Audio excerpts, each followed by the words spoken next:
오늘 예지투 첫 번째 역은 에코프로역인데요. 와, 에코프로역.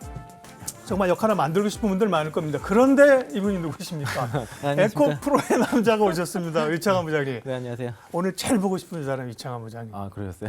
네. 만약에 최근처럼 분위기가 안 좋을 때 오면 그죠? 네. 진짜 가는 거예요. 이거 힘들어 이럴 텐데 그죠? 오늘 탁 오실 줄 알고 주가 위로 올랐습니다. 네, 제가 이제 그 이번 주 방송 내내 이제 네. 에코프로 얘기를 했는데 네. 지난주부터 했네. 하여튼 네 번인가 방송을 했는데요. 그러니까 4월 28일 이달 말까지가 마지막 매수기다라고 말씀드렸고 예. 지난주 우리 코너에서도 에코프로를 맞아요. 지난부터 했었군요. 예. 그때도 이게 올지 않을 기회였는데 MSCI 편입 규정 때문에 오히려 기회가 왔다. 지금 뜻밖의 기회가 왔다. 그렇죠. 그러니까 그동안 없던 분들은 매수할 수 있는 마지막 60만 원 정도에서 매수할 수 있는 마지막 네. 기회다라고 말씀을 드렸던 거고요. 지나고 나니까 생각나요. 그때 확 들었어야 되는데 항상 판단이 어려운 건데 그래서 이제 에코프로 역 하나 만들자고. 요즘 그 우리도 지하철명을 팔잖아요. 네. 변기하면서 이렇게 그죠? 무슨 역 해갖고 여의도도 여의도역이 신한투자증권 뭐 역 이렇게 가로 열고 해요.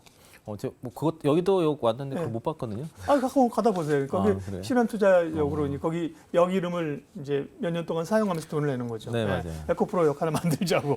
오늘 그렇게 강했던 이유는 그러면 뭐예요, 에코프로 그룹은? 그러니까 여러 가지 이유가 있는데 일단 결정적인 이유를 먼저 말씀드리고 부수적인 이유를 말씀드리겠습니다. 좋아요. 네. 가장 결정적인 거는 잘 끝나고 나온 것 같습니다. 이게 이제 그래요? 그 이동채 회장이 이제 얘기를 하셨는데 그 전환사채에 대해서 매수 청구권을 행사하지 않는 걸로 콜옵션을 행사하지 않는 건이 나왔는데 에코프로가 2021년 7월달에 그 1,500억 규모의 그 CB를 발행했거든요. 네. 이 중에서 이제 600억 정도를 콜옵션을 행사할 수 있게 됐고 이걸 에코프로가 그 콜옵션 행사자를 지정할 수 있었습니다. 그래서 대체로 이동채 회장이 콜옵션 행사자로 지정될 거라고 예상을 했었고요. 그게 이제 가격대가 막 6만 원대, 막 6만 1,000원대 막 이랬을 거예요. 그 매수가가요. 그러면은 지금 뭐 60만 원, 70만 원이니까 그 전환사채를 전환함으로써 10배 이상의 수익을 낼 수 있는. 그렇죠. 네, 차이가 거의 9천억 정도 발생을 근데 할 수 그걸 있었는데 포기했다. 그걸 포기했고 그걸 에코프로가 행사를 해가지고 소각을 하겠다는 거죠. 그러면은 전체 그 한 9천억 정도 되는 오버행 이슈가 해결된 겁니다. 그러니까 큰 호재고요. 그런데 장 끝나고 나왔는데 저는 이게 어느 정도 사전에 인지한 게 있지 않았을까라는 생각을 첫 번째 의심을 해보고요. 이게 장이 주가 오르면요. 이거는 뭐 이렇게 큰 주식은 누가 뭐 조작하고 이럴지 모르지만 사실 알고 있는 사람은 그러니까 알았다는 이게 18% 얘기예요. 정도 올랐던 거는 아까 예. 그런 게 좀 일부 좀 선반영된 게 일부 있지 않을까. 네. 시간에도 좀 분명 오르긴 하거든요. 2% 이상 오르는데 예. 두 번째는 이제 센티 문제인데 이게 이제 금감원에서 이제 그 2차 전지 조사 뭐 이런 얘기 있었죠. 코멘트가 나왔었지 않습니까? 네. 그래서 오늘도 이제 이 껍데기만 2차 전지를 집중 조사하겠다고 했었는데 여기에 마지막에 금감원 관계자가 우량한 대표 신산업 기업들은 조사 대상이 아니다라고 딱 얘기를 했고요. 그러면서 이제 구체적인 회사를 표적으로 들어보는 것도 아니다라고 해서 사실 이것 때문에 주가가 많이 빠진 측면이 있었는데 그렇다면 수위를 좀 낮췄구나. 그러면은 센티가 회복이 좀 됐죠 일단은. 그리고 또 그리고 또 하나 이제 저는 이제 에코프로 같은 경우가 쇼스키즈가 임박을 했다고 좀 보고 있습니다. 개인적으로. 공매도 쳤던 거 네. 이제 되사는 거 그죠? 왜 그러냐면 예. 가장 많이 올랐기 때문입니다. 공매도가 지금 2차 전지 쪽에서 공매도가 많은 종목이 에코프로 PM, 포스코 홀딩스, LNF 이런 종목들인데 네. 가장 많이 오른 건 에코프로이기 때문에 지금 그 공매도 세력들 입장에서는 가장 취약한 게 에코프로입니다. 오늘 공매도 세력들은 잠 못 자겠네. 특히 그리고 오늘 외국인들과 네. 기관들이 쌍끌이 들어왔다는 게 첫 번째 증거고 그렇게 되면은 이미 이제 공매도 포지션에 지금 에코프로가 상당히 그 공매도 세력들이 포지션이 노출됐기 때문에 예. 이거는 외국인들한테 좋은 먹잇감이 될 가능성이 상당히 높고요. 외국인들이 앞으로 집중 공격을 받을 가능성이 높기 때문에 이거 빨리 사과해야 됩니다. 그리고 오늘 보면 외국인들이 그러니까 공매도는 것도 그냥 사들이는 단계에 따라 처음에 쇼커버라 그랬다가 네. 더 급하게 빨리 사는 건 또 숏스키즈라 그러대요. 그렇죠. 예. 그래서 저는 이제 지금부터는 에코프로는 공매도 세력들의 상환에 눈치 게임이 시작이 됐다. 누가 먼저 상환하니 1, 2, 3, 4 누가 빨리 먼저 외치느냐가 한 건이고요. 나중에 상환한 사람이 제일 손해를 많이 보겠죠. 지금부터는.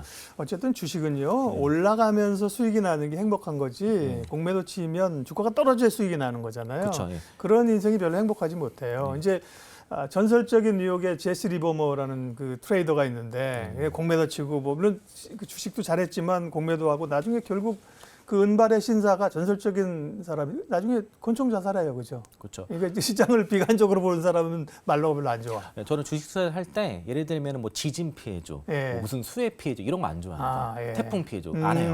왜냐하면은 남이 어떤 피해로 인해서 그렇죠. 다른 사람의 고통을 통해서 수익을 내려고 하는 음. 의도이기 때문에 저는 그렇게 안 좋게 보고요. 그래서 전쟁 관련도 잘 안 합니다. 음. 그런 의도가 있고 오늘 에코프로 같은 경우에는 에코프로 BM에 대한 그 재료가 좀 나왔었는데요. 그렇죠. 네. 그러니까 그 에코프로 BM이 그 산업통상부에서 지원하는 LFP 전지 개발 사업에 선정이 됐고, 맞아요. 여기 이제 에코프로 HN, 삼성 SDI, 동아 일렉트로닉이랑 CIS, 뭐 쉐메카라는 기업들이 참여를 하는데 사실상 여기 에코프로 BM이 주도가 됩니다. 총괄 사업 단장이 여기 담당 그 상무님이 하시고, 네. 그리고 제가 이제 타방송에서 좀 말씀드렸던 내용인데 에코프로 BM은요 국내 양극재 기업 중에서는 유일하게 LFP 배터리 양극재 공장을 건설 중에 있습니다. 지금 준 생산 라인을 지금 준비를 하고 있고요. 준 양산 라인을 준비를 하고 있고 올해 시제품이 연말에 나오고요. 이제 우리는 삼원계지만 LFP도 해야 된다 하자는 분위기잖아요. 예, 그게 왜 그러냐면 그러니까. 해야 된다기보다도 약간 해달라고 하니까요. 지금 해외 그 미국의 주로 이제 완성차 업체들이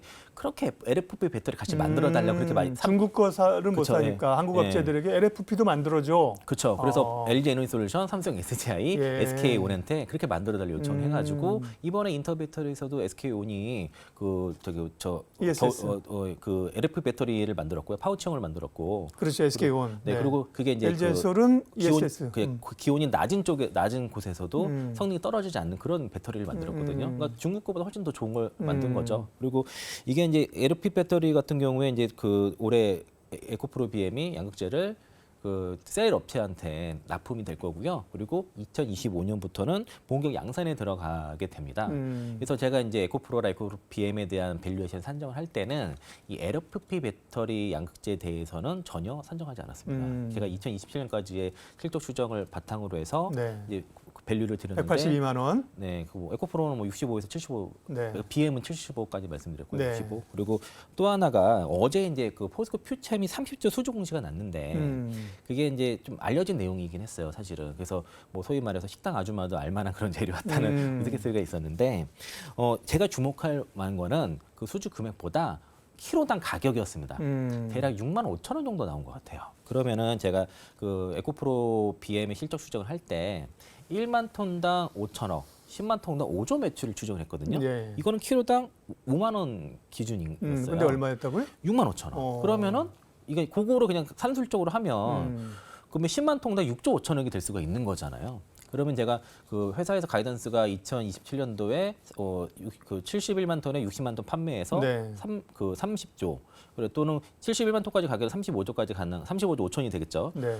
그게 가능한데 만약에 6만 5천 원 이걸로 계산을 하면요 45조 나옵니다 매출이. 거기에 그러면 그 영업이 10% 제가 그때 계산했었는데 3조 5천억이라 4조 4조 5천억. 5천억이다. 그러면 밸류가 더 올라가는데 그러니까 제가 그렇게 계속 보수적이라고 했던 이유가 지금 사실 양극재 가격이 7천만 원 정도 하거든요. 네. 둘 다.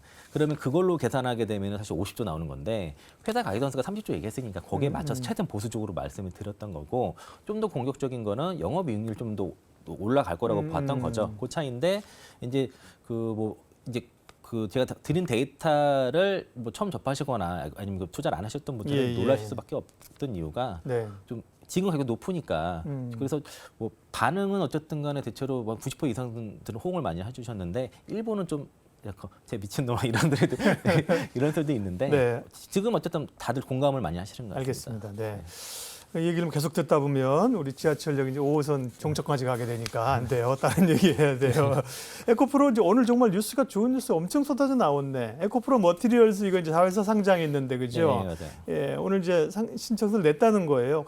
보통은 이제 호재로 봤는데 정말 호재냐? 이게 보면 카카오도 그렇고 그렇죠. 자회사 떼서 상장하는 게 이 지주사에게는 악재 아니야? 이런 해석도 있고 어떻게 봐야 돼요? 호재입니다. 호재예요? 엄청난 호재고요. 네. 왜 그러냐면 지금 그 에코프로에 대한 지분 가치를 선정을 할 때 네. 증권사 그 애널리스트 분들이 비상장사란 이유로 가치를 거의 쳐주지 않고 있습니다. 그러니까 가치 상정이 안 돼 있기 때문에 그 이동채 회장이 그래서 아니 그 왜 비상장 자회사에 대해서는 가치 처지를 하도 안 쳐주니까 그러면 차라리 상장을 해서 제대로 가치 평가를 받겠다고 해서 상장을 하고 있는 거거든요. 물론 이제 사실 에코프로에 대한 지배력을 더 강화하기 위한 목적도 물론 있지만은 예전부터 그 말씀을 하셨어요. 그래서 오히려 상장을 하게 되고 그러면 그 상장 자금이 어디로 가냐면 다 증설 자금으로 가게 되고 예. 증설 이런 그 2차 전지 소지 업체들은 증설은 곧바로 매출이거든요. 예. 그러니까 그 상장만큼 그 조달된 자금으로 그 증설을 해서 그게 매출로 이어지고 그게 또 부가가치로 커지면서 회사가 성장하게 되면서 당장의 어떤 그 지주사 할인에 대한 이슈는 있겠지고 또 중복 상장에 대한 이슈 있겠지만은 시간이 갈수록 회사 가치는 올라가고 지분 가치도 올라가는 구조가 되고요. 네. 그게 대표적인 에코프로 BM이 그랬던 거죠. 그래서 이제 그게 증거고 어차피 지금 가치를 쳐주지 않았는데 가치가 더 쳐줄 수 있는 상황이 되는 거는 호재고 예를 들면 카카오 같은 경우에는 그 자금이 시장에서 조달한 자금이 누구한테 갔냐 거기 투자한 사모펀드라든가 오너들이 스톡 옵션을 행사해가지고 그 사람들이 주머니에 갔다는 거죠. 제 투자로 안 가고. 그렇죠. 그게 주주들한테 가지 않고 다른 데 흩어진 거고 에코프로 머티리얼즈나 BM이라 이제 인적 분할이라든가 지금 이건 더 자회사 상장이거든요. 인적 분할이라 물적 분할도 아니고 자회사입니다. 커진 거고요.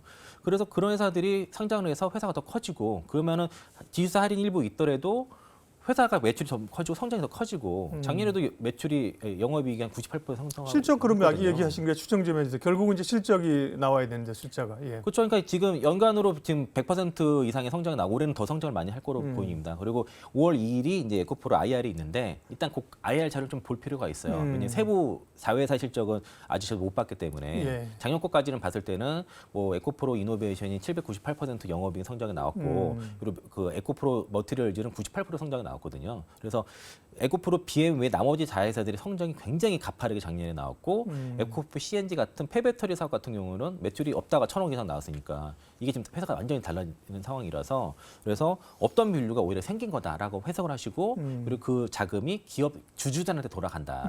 주주들한테 이익으로 돌아가기 때문에 카카오와 에코프로 자회사들 상장은 명확히 구분할 필요가 있다라고 보고 있습니다. 좋습니다. 일주 전에 나오셨을 때도 에코프로는 MSCI 이 노이즈 때문에 매수 기회가 왔다 얘기하셨는데, 네, 그렇죠. 근데 어제 이제 오늘 또 확 갑자기 주가 오르면서 네. 지금 이제 셈법이 복잡해졌어요. 네. 기존에 에코프로를 가지고 계신 분들은 휴가 가시면 되고, 네, 맞아요. 휴가 좀 쓰시고 없는 사람들 지금 사야 되나? 혹은 예를 들면 또 2차 전지 가운데 에코프로를 포함해서 또 다른 기업은 어떤 걸 또 봐야 되나? 매수는 맞고요. 네. 튀었으니까 그러면은 내가 한 10주 산다 그러면은 뭐 한 주, 두 주 사시고 빠지면 또 두 주 추가, 두 주 이렇게 나눠서 사시고요. 그리고 가지고 계신 분들은 좀 파시면 안 되죠. 네. 가지고 가셔야 되고 그리고 MSCI 편입 이슈는요. 그냥 잊으십시오. 음. 왜 그러냐면 이게 이제 뭐 65만 원 이상이면은 안 되는 걸 생각했는데 예. 그게 이제 어떤 날 기준이 뭐냐면 4월 17일부터 4월 28일 중에 하루를 정하거든요. 근데 4월 18일에 65만 6천 원이 끝나서 만약 그 날짜를 적용되게 되면은 편입 안 될 수도 있고요. 4월 17일 기준 편입될 수도 있습니다. 그리고 오늘 올라서 오늘이 아니면 뭐 상관없거든요. 나머지 날짜는 다 그 밑에 있었으니까. 그래서 그런데 만약에 5월 달에 안 되더라도 그러면 8월 달에는 무조건 들어갑니다. 그러면 에코프로에 대한 주가 상승 모멘텀은 더 길어지는 거예요. 지금 그래서 고민도 큰일 났습니다. 그래서 지금 더 올라가요. 8월 때까지 더 치게 생겼어요. 예. 그렇기 때문에 지금은 좀 물리시더라도 근데 많이는 받고 조금씩 담으시고 그리고 지금 워낙 큰 자금들이 밑에서 하시는 분들 많이 있기 때문에 지금은 이제 그 추가로 그 따라가시는 입장이기 때문에 네. 비중을 많이 담을 수 없다. 그리고 절대 몰빵하지 마시고 잘 네. 포트 분산하시고요. 종목은 이제 대한주는 뭐 마땅치는 않지만 그래도 이거 다 후속주라는 다 포스코홀딩스라는 거는 2차 전지 투자하시는 분들은 누구나 다 알고 있습니다. 왜 그러냐면 에코프로랑 그 포스코홀딩스의 사업 구조가 지금 상당히 유사하거든요. 네. 그 광물부터 시작해서 수직 계열화 양극재 밸류 체인에 대한 수직 계열화가 지금 같이 유사하게 되고 예. 또 리튬에 대한 수산화 리튬에 대한 생산 매출이 하반기부터 발생하니까 예. 에코프로 다음은 일하는 거는 하반기 주도주를 포스코홀딩스 보는 사람들 너무 많은 거죠. 이유가 너무 명확해서. 알겠습니다. 오늘 거기까지만 듣죠. 기업 얘기 뭐 할 게 많은데 2차 전지 얘기 들으니까 그냥 끝이 없네, 그죠? 계속 가고 싶어. 근데 예, 또 열차는 달리고 네, 다음 역으로 가야 되니까 우리 에코프로와 관련된 이야기는 여기까지만 하고 다음 역으로 또 우리가 다룰 건 많으니까 이동하겠습니다. 네. 이로운 경제 채널 EBC